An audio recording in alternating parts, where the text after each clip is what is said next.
जो खानदानी रईस है वो मिजाज रखते हैं नरम अपना, तुम्हारा लहजा बता रहा है तुम्हारी दौलत नई नई है, खामोश लब है झुकी है पलकें, दिलों में उल्फत नई नई है। सर में सिंहेश्वर महोत्सव में आए हैं, कैसा महसूस कर रहे हैं आप? बहुत ही अच्छा महसूस कर रहा हूँ। और मैं बताऊँ कि सिंहेश्वर महोत्सव में आने के लिए मात्र 5 दिन पहले मुझे खबर हुई कि मुझे आना है। उसके पहले के सारे शेड्यूल मेरे बुक थे, लेकिन फिर भी एक अपना स्वार्थ कह लें कि महादेव के पास आना था, है ना। क्योंकि आपके डॉक्टर प्रमोद द्विवेदी साहब ने मुझे बहुत पहले ही खबर की थी कि सिंहेश्वर महोत्सव एक ऐसा महोत्सव है, कहते हैं सिंहेश्वर मंदिर के बारे में कि 13वां ज्योतिर्लिंग का नाम लिखना भूल गए थे लोग, इसलिए नहीं लिख पाए, बाकी ये यही था। तो एक ये स्वार्थ था कि महादेव का दर्शन हो जाए, और इतना अच्छा से होगा पंडित जी लोगों के कृपा से और महादेव की कृपा से, तो बहुत मज़ा आया। और देखिए, संगीत और साहित्य का एक बड़ा रिलेशन है। आप पहले के ज़माने के लोग, आप अपने ही घर के पिताजी या माताजी को लेंगे, जब आपके माता पिता की उम्र में आप बच्चे थे, तो उस वक्त आपके घर में मोहम्मद रफ़ी साहब का गाना सुना जाता था, लता जी को लोग सुनते थे, पंडित भीमसेन जोशी, पंडित जसराज को सुनते थे। और आज हमारे समय में जब हमारे बच्चों को हम क्या सुना रहे हैं, ये बहुत मैटर करता है। आप जो बच्चों को सुनाएंगे, बच्चों के कान में वही म्यूज़िक जाएगा। मैं बहुत, इसमें कोई बुरा मानने वाली बात नहीं है, मैं अक्सर घरों में, बड़े बड़े घरों में जाता हूँ, तो वहाँ के छोटे बच्चे आते हैं, तो उनकी माँ या पिताजी बोलते हैं, देखिए देखिए मेरा बच्चा बहुत अच्छा डांस करता है। तो डांस क्या करता है, तो गोवा वाले बीच पे फोटो मेरी खींच के। तो बच्चा को आप जो सुनाएंगे, आप वही बच्चा सुनेगा। इसलिए बच्चों को वैसी ही शिक्षा दें ताकि वो उतनी बड़ी लिरिक्स को पढ़े, बड़े बड़े शायरों को पढ़े, बड़े बड़े इतने कवि, दिनकर कवि हुए हैं हमारे बिहार में, उनको सुने, पंडित विद्यापति कवि हुए हैं हमारे मिथिलांचल में, उनको सुने। और जो आजकल जो लिखी जा रही है चीज़ें, वो अच्छी है बुरी है मैं इसमें नहीं जाऊंगा, लेकिन क्या है ये सबको पता है। तो शिक्षा जितनी मजबूत होगी, जितना आप बच्चे को डीपली चीज़ें पढ़ाएंगे, उनका रिलेशन उतनी ही अच्छी चीज़ों से जुड़ता जाएगा। आपका संगीत से कैसे जुड़ाव हुआ? संगीत मेरे घर में मैं कहूँ तो 14वीं या 15वीं जनरेशन होगा। मेरे पिताजी स्वर्गीय पंडित ललन जी महाराज, जिनसे मेरी संगीत की दीक्षा हुई, और दादा गुरु पंडित रामाशीष महाराज जी, और उसके पहले के लोग पंडित नरसिंह मल्लिक थे और पंडित रसू मल्लिक, सारे लोग हमारे, मैं खानदानी आर्टिस्ट हूँ। आपका पहला परफॉर्मेंस जो था मंच पर जी, वो कौन सा? 3 साल की उम्र में। वो कौन सा गीत होगा?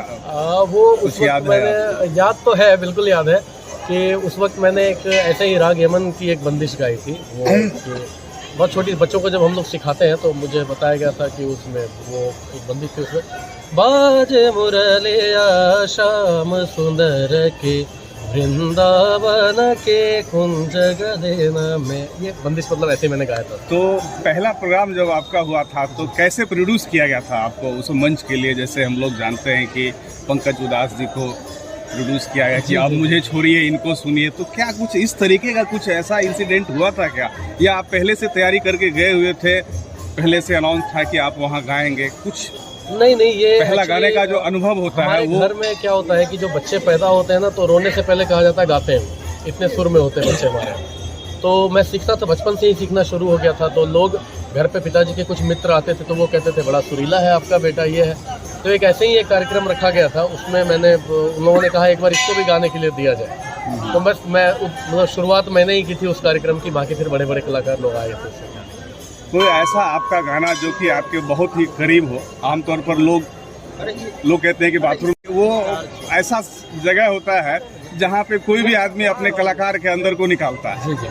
तो कोई ऐसा गाना जो आप अक्सर कुछ नहीं काम है तो गुनगुना लिए कुछ गाना? देखिए, एक जो सीखे पढ़े आर्टिस्ट होते हैं, जैसे हम लोग जो सीखते हैं, आज भी कोई सिंगर अगर मेरे से अच्छा है तो मैं उससे भी सीखता हूँ। शिक्षा दीक्षा अपनी जगह पे है, लेकिन जब हम लोग सीखते हैं तो हम लोगों के लिए कोई एक पर्टिकुलर गाना नहीं रह जाता है। फिर हम लोग राग रागिनी पे फोकस करने लग जाते हैं कि ये राग का सुर है तो वो अच्छा है। तो पर्सनली मेरा जो एक फेवरेट राग है वो भैरवी है।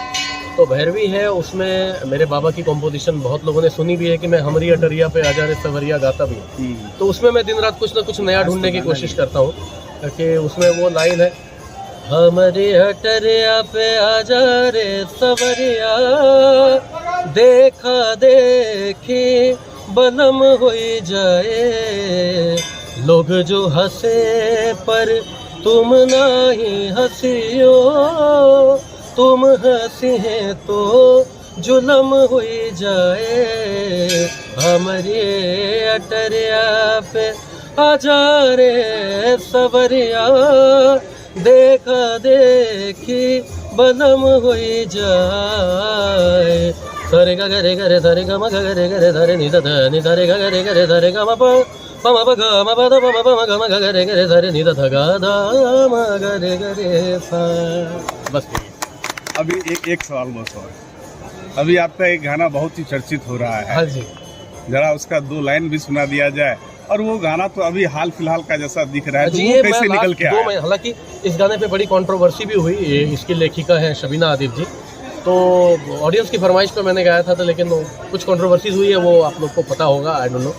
तो ठीक है, महादेव की नगरी में है, अगर ये गवाना चाहते हैं तो मैं मना नहीं कर सकता हूँ ना। इनसे बड़े तो ना तो हम है ना तो शबीना आदिब जी है, कोई भी नहीं। सही बात। तो वो ऐसा है, जो खानदानी रईस है वो मिजाज रखते हैं नरम अपना, तुम्हारा लहजा बता रहा है तुम्हारी दौलत नई नई है, खामोश लब है झुकी है पलकों, दिलों में उल्फत नई नई है। Thank you sir.